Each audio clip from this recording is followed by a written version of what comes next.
Hello everyone, my name is Jacob, and this is the first episode of the Maverick's message where we strive to make spiritual knowledge plain. Today, I'd like to discuss spiritual attack, also known as energetic attack, psychic attack, or charismatic witchcraft, which is an important topic to me because I've been under attack from the same person for the past 7.5 years.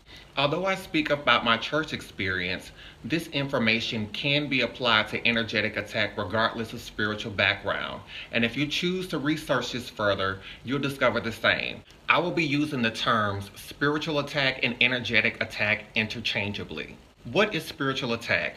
Spiritual or energetic attack is a projection of negative energy sent from others, which creates disturbances within our personal energy fields and spheres of influence. These attacks can affect what we think, feel, say, do, desire, and experience. They can also affect our relationships, and others can be used as pawns to attack us without their knowledge. This negative energy can be sent in the form of dark thoughts, emotions, word curses, ungodly prayers, gossip, dark spirits, witchcraft, black magic, rituals, and manipulation of spiritual energy, psychic or mental energy, or just plain negativity. The attacks can be sent intentionally or unintentionally, and although I'm specifically speaking of intentional attacks, the points discussed should also be applied to unintentional attacks.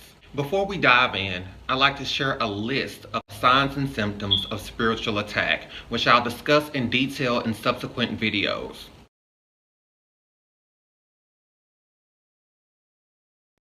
I spent the majority of my 20s in the church, and it seems as though each church I encountered had some form of control or brainwashing. I went to a church about 10.5 years ago, and the pastor was very controlling and spiritually abusive, but I didn't know this initially because she was nice. I later came to discover that she prayed something on me when I first came to her ministry. It was like a spiritual trap, but we'll discuss this later. In time, I discovered that she kept a tight grip on her people to the point that we didn't have friendships within the church. Family relationships were destroyed and manipulated because of her input.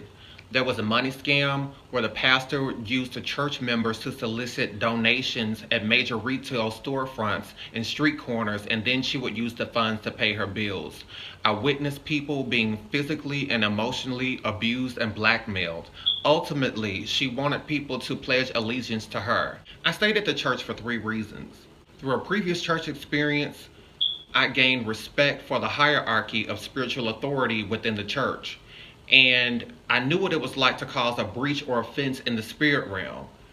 I never wanted to position myself to endure such affliction and tribulation again. I learned a hard lesson that you don't fight fire with fire. As I stated before, when I first came to the church, a spiritual trap of sorts was set for me, where I was prayed into staying at the ministry. This was a prophetic ministry, and the gifts were used to draw me in. It wasn't all her fault though. I was seeking for a place where I could exercise my gifts and be accepted while enduring my conversion or deliverance process. Coming through the doors, God had told me that I wasn't going to be there long. I just didn't know that it would take 3 years. Honestly, when I decided to leave the church, it was because I had begun to feel as though I was outgrowing the ministry. But I sat on those feelings for a while. Following a series of events that occurred over several months, there was a church program during which everything seemed to go wrong. Afterwards, the pastor held a meeting with us church administrators, and it was not good at all. She went off on several people, then told me that God said that a fellow church member and I were jealous of her. I mean, I knew it wasn't true because although she had a lot, I knew she had us fundraising like slaves in the hottest summers and the coldest winters to pay her bills and the church's bills. For me, this was the last straw, especially since she had previously accused me of sleeping with a new church member whom I knew I wasn't. So I went home that night and I slept, and I went to the river that next day to pray about everything. I was determined to stay there until I heard from God. And after I had written about 8 to 10 pages front and back in my journal, I literally saw scales fall off of my eyes, and I began to have a series of visions. And after seeing everything, I decided to leave the church. I felt something breaking the atmosphere, followed by an energetic wind. It was a horrible feeling. I mean, I felt fear, worry, and anxiety because I knew she was going to try to manipulate me into staying. When I left the church, she cursed me as she had done to others, and I was told I would get sick, be strung out, lose my deliverance, and become a whore because I wasn't working. I was asked, what are you going to do if your mom gets sick or dies? And I renounced it all. And I told her that I didn't receive any of it. And I did the same when I got off the phone with her. Now, she tried to talk me into staying, but I told her that my decision was final. And the conversation ended with her demanding that I give my word that I would be at the church on the coming Sunday. And when I refused, she requested that I give her an answer within 7 days. I did the proper Christian thing and wrote a letter stating that I wouldn't be returning, and I thanked her and her husband for their leadership and hospitality. I knew the day she got the letter because I woke up that morning feeling like my body was made of stone. I mean, I felt so heavy, and subsequently, I felt a wind of witchcraft and negativity that came at me daily. Maybe it wouldn't have been so bad that my life was cursed had this pastor just mumbled some words and went on her merry way. Not only did she curse me, but she's been praying against me that the curses will come to pass. Because of these negative and ungodly prayers, I've lost jobs, cars, money, time. Friends have had car wrecks and so on. I've nearly lost my mind, and also my family and friends were prayed against. And I witnessed the detrimental effects of those attacks firsthand. And it wasn't just a praying against me. She would unlawfully tap my life and spirit for information through remote viewing and sensing, clairvoyance. She would push thoughts and desires on me through telepathy, astral project into my home, send dark spirits to keep watch on me, and so on. Now, this caused major breaches in the spiritual hedge surrounding my life. Because of this, I had no sense of personal safety and literally became paranoid. Following years of repeated burnout, I self-identified as having PTSD after repeating a self-assessment. I kept reliving the trauma of the experience and questioned whether or not I had become bipolar. So through this, I learned a lot about energetic warfare. Now first, let me explain that gifts and callings come without repentance. So whether in or out of the church, we all have innate spiritual abilities as well as those we acquire over time through persistence. Coming from the standpoint that we are spirit manifested in human form, we, as spirit beings, emit certain energies into the atmosphere whether or not we realize. The longer we emit or release negative energy, the more it is attracted to us, and vice versa. The longer we stay in negative emotions, we attract dark spirits that can take up residence within them. And not only that, but the more we emit negative energy, the more susceptible we become in allowing the negative energy and dark spirits to flow through our gifts. Through attack, I've learned that it's imperative to remain positive and not focus on the warfare.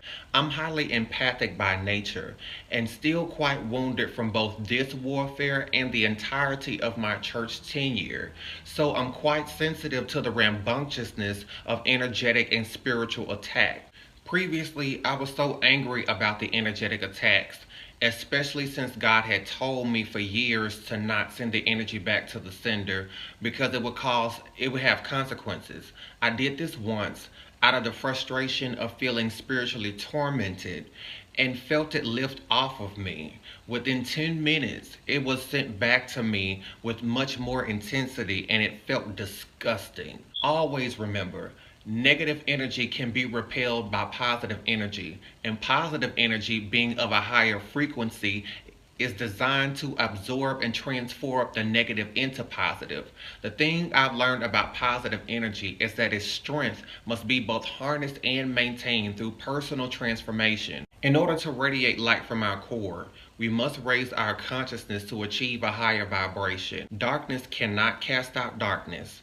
Only light can penetrate and eradicate darkness. When we send attacks back to the sender, we are moving negative, dark energy. We are sending this energy to a person who is already negative. When that person senses that the energy has been returned, it can be sent back with more intensity. So it then becomes a constant move of negative energy that is constantly building up on both ends until the weight of it is too much for one to bear. And this can burn us out spiritually. The best thing to do is to allow the energy sent to be transformed and released as loving and positive feelings. This energy transformation can only come through gains in personal development. I continue to mention personal development in the midst of energetic attack because living in and operating from a lower vibrational energy can make us susceptible to the effects of the attack. If my attacker can do something to make me angry and it actually happens and I become angry, not only have I given into the energy that caused the attack, but I've also given into the anger that was both sent to me and provoked within me. If anger is provoked within me because of an attack, it's something that must be eradicated and replaced with higher frequency energy. See, if I'm currently provoked to anger in an energetic attack and don't resolve the root of this anger within me, I won't be capable of handling offenses on a higher platform.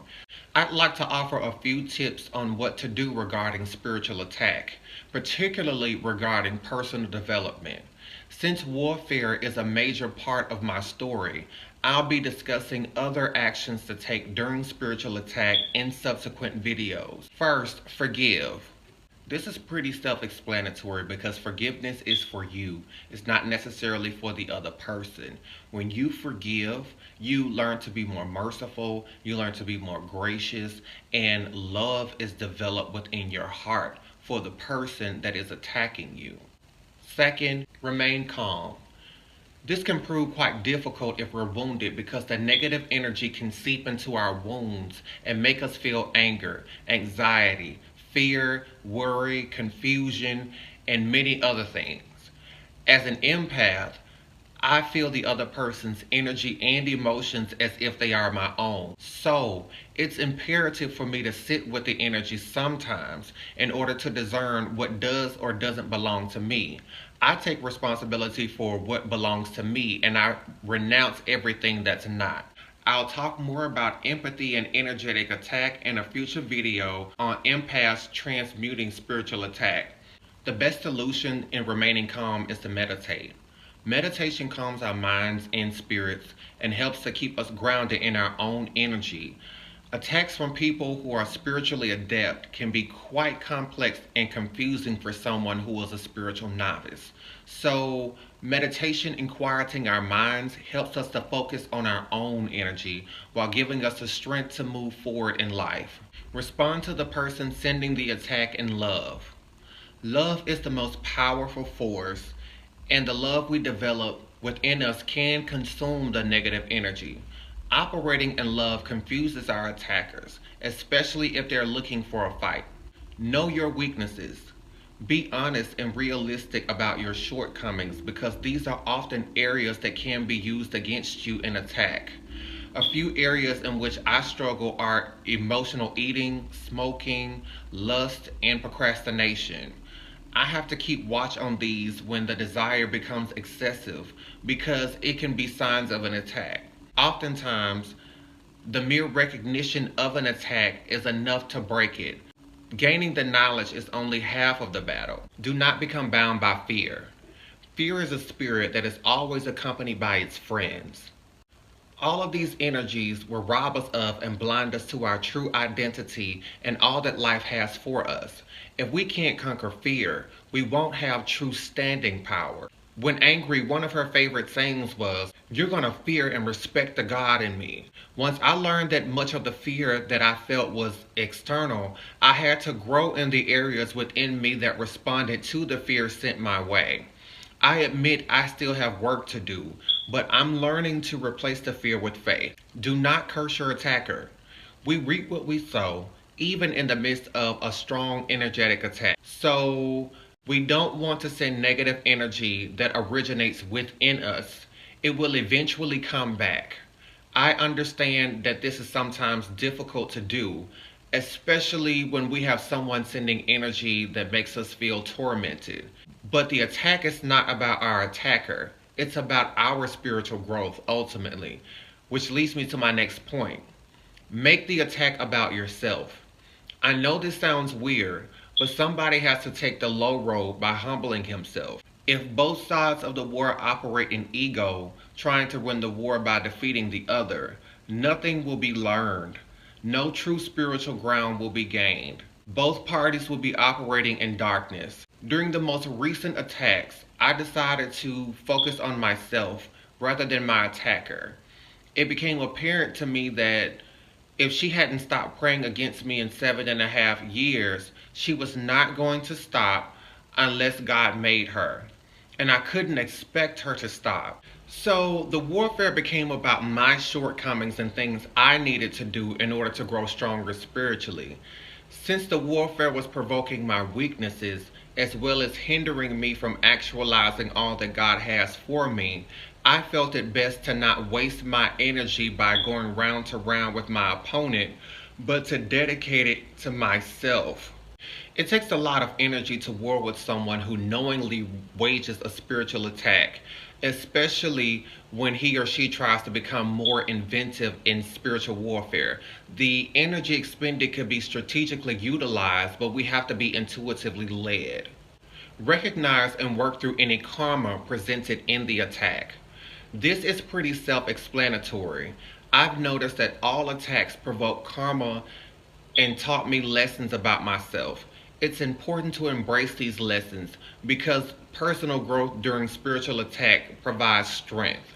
No matter how you feel, it's important to express gratitude. Attack will bring on some complaints, as well as fear, worry, anger, and so on. The best thing to do in the face of it all is to express gratitude. Doing so keeps us in a positive place and takes our eyes off the warfare. I'll express gratitude for everything I can think of at the time. For instance, I release gratitude for the attack and all that it's designed to teach me. I release gratitude for my attacker because she's designed to help me get to my next level. When things go wrong, I release gratitude for things that didn't happen. I express gratitude for the lessons that I am to learn in the face of the attack. I call forth and receive those lessons by faith, and then I wait for them to manifest within my consciousness.